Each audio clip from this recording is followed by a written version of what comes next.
permusuhan dengan Allah. Kita sekarang mau berak aja takut keluar rumah. Kok gedungnya sisa kita akan merebutnya? Itu orang-orang. Jadi antara lain, oleh guru mereka mengatakan, maka hadal satu kapan akan terjadi kemenangan ini? Ikut mencari kita benar. Allahu Akbar. Nah, alhamdulillah sudah jadi kenyataan. Baik kemenangan di dunia, insya Allah juga kemenangan akhirat. Bahkan harus kita lebih meyakini kemenangan akhirat daripada kemenangan dunia. Karena dunia boleh orang menang tapi dibunuh. Seperti siapa? Seperti Sayyidina Hamzah tadi. Sebaliknya bagaimanapun menangnya kalau dia berdasarkan menurut Allah, palsu juga dianggap tidak berhasil. Seperti Fir'aun. Coba Fir'aun 40 tahun mengaku dirinya Allah, menikah ya 150 tidak. Coba jawab berhasil tidak. Jadi kalau ingin berhasil, kembalilah ke jalan Allah Subhanahu wa Ta'ala. Allah. Kalau katakan Muhammad, Yaumul Fathi, hari kemenangan, layang faulahnya kalau imanmu, tidak berguna lagi orang kafir keimanannya. Wahum la yunsaru, walahum yunsaru, dan mereka tidak ditangguhkan lagi. Ya, ini kemenangan ini di dunia. Kalau orang perang, orang kafir ditahan, dia sudah beriman, tak bisa dilepaskan. Beriman tak beriman, pokoknya kamu sudah ditangkap. Ya. Kalau dia sudah beriman, dia beriman, tapi mesti ditangkap. Apa jadinya nanti kalau orang kafir sudah ditangkap oleh pejuang Islam? Ditawan. Ya, ditawan. Nanti keputusannya bukan karena kenal beriman. Keputusannya kembali pemimpinnya. 3 macam boleh dilakukan. Dibunuh habis. Beriman tak beriman hantam habis. Satu. Atau dimaafkan semua. Total. Itu kembali kepada pemikiran pemimpin. Maka pemimpin yang harus jadi pemimpin ini harus orang alim. Ya. Nah ini tak pernah belajar Al-Quran jadi pemimpin. Allahu Akbar. Bagaimana bisa beres dunia? Indonesia sebesar itu. Yang pemimpin itu tak pernah belajar Islam. Dan seharusnya menjadi pemimpin adalah orang alim. Kalau tidak kacau dunia. Kalau tidak kacau dunia, di akhirat nanti. Ya. Oke? Itu berbicara tentang kemenangan dunia. Kalaulah sudah kemenangan dunia didapat oleh Islam melawan orang kafir, tidak ada cerita iman di sana. Iman tak iman, ya silakan iman. Tidak guna lagi sekarang imanmu. Ya, sementara ini. Untuk akhirat mungkin berguna, tapi sekarang tidak. Kamu harus ditawan. Kalau dia sudah ditawan, apa yang terjadi? 3 macam. Ya, yang pertama dibunuh semua. Yaitu yang tentara-tentaranya. Kalau anak perempuan dan laki-laki, anak kecil, kalau dia tidak membawa senjata, perempuan tidak bawa senjata, tidak boleh dibunuh. Hanya ditawan saja. Yang kedua, dilepaskan semua, bebas. Boleh juga kembali kepada pemikiran pemimpin. Itu yang kedua. Yang ketiga, dijadikan hamba, diperhamba. Hartanya diambil semua dan diperhamba. Ya, dan diperhamba. Itu kembali kepada pendapat pemimpin.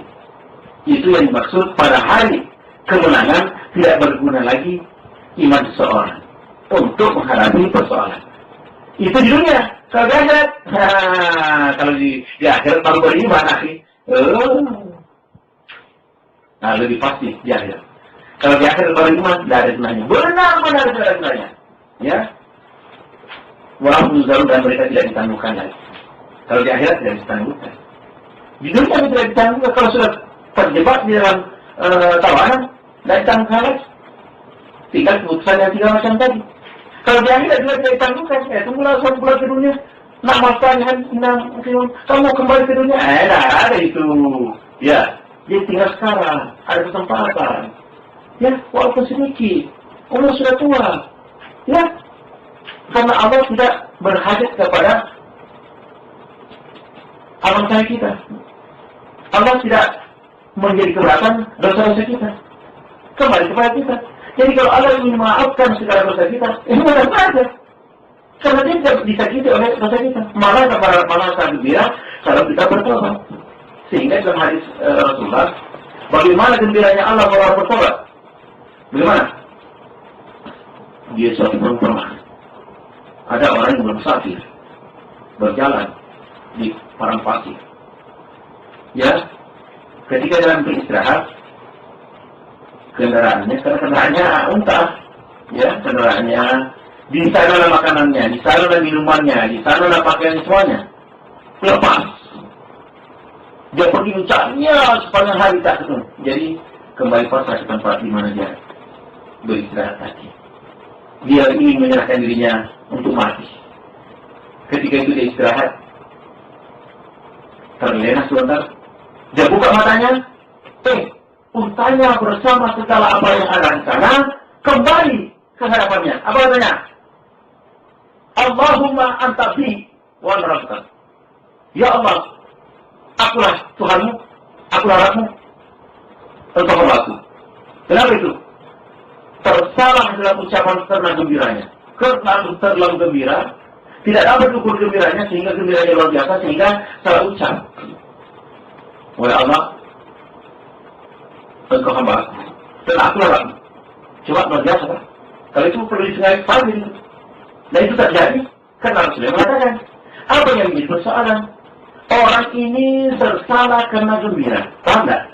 Sudah dirasakan Bu, Bapak? Orang ini tersalah karena gembira. Nah yang menjadi soal sekarang, sebagaimana penjelasan kita, Allah lebih gembira terhadap hambanya yang tobat dibandingkan kegembiraan seseorang yang hilang untanya kembali tanpa kurang apa-apa. Jadi Allah sangat gembira. Apa yang kita maksud? Kalau berdosa janganlah dosa, jangan putus asa, segera kembali kepada Allah di dunia. Karena di akhir nanti, walahum yunzarun, mereka tidak ditangguhkan lagi. Kepada Allah kita bermohon, semoga Allah membuka hati kita agar kita benar-benar kembali kepada Allah. Di dalam satu hadis yang lain, ya, buatlah perbuatan baik di samping kamu berbuat jahat. Ada hadis berbunyi demikian. Kalau kita sedang berbuat jahat, segera bikin buat yang baik. Ya, di sampingnya. Mudah-mudahan bisa simpas. Itu pertama. Yang kedua, penjelasan Rasulullah nyata secara nyata, apalagi rahasia secara rahasia. Apa yang maksud? Kita kadang-kadang itu bersama dengan saudara-saudara kita bermubat. Kita berdoa. Ya, kita berbuat jahat baik secara sembunyi. Tidak simpas jalan itu. Jadi kami tidak tolak secara nyata di hadapan orang karena kita bicara jahat di hadapan orang. Kenapa saya katakan demikian? Sering kalau orang duduk-duduk, saya bilang, kamu kok bicara dunia terus? Apalagi berbicara umat terus, tak pernah berzikir? Kata kan berzikir, kamu tak dengar. Nah, salah itu karena Rasulullah mengatakan nyata dilawan nyata, rahasia secara nyata. Betul.